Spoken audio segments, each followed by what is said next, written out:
John Paul II, or rather Saint John Paul the Great, is my favourite saint. He is a giant of the contemporary church.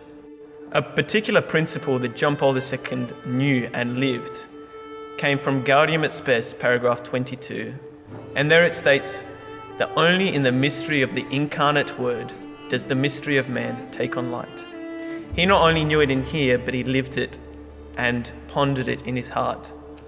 My mother, godparents, and a number of other people that I've spoken to that have encountered John Paul II have all testified that when they encounter him, they feel like they're the only person in the world, that John Paul II was so absorbed in them. Cardinal Dziwisz even states that every encounter that John Paul II had with every person was an encounter with Christ. But it was not only that they became Christ for him, but he also became Christ for them. John Paul II has also had a very personal effect on my life.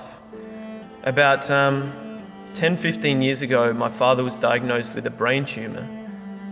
It was a difficult time for us. At that time, I didn't really understand the gravity of Dad's sickness, but we prayed for him, and we ended up sending a letter to John Paul II, asking for his prayers and just explaining the situation.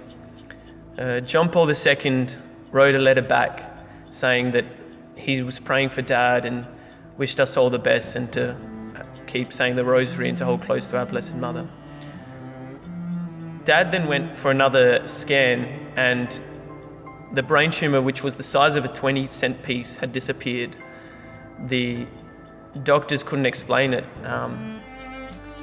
We like to attribute or to think that it was through the intercession of John Paul II that Dad was healed, and we have our whole family now has a very strong devotion to him and pray through his intercession. So I'd like to encourage us all to pray through his intercession and let him be a model of holiness for us all and a guide to spiritual greatness.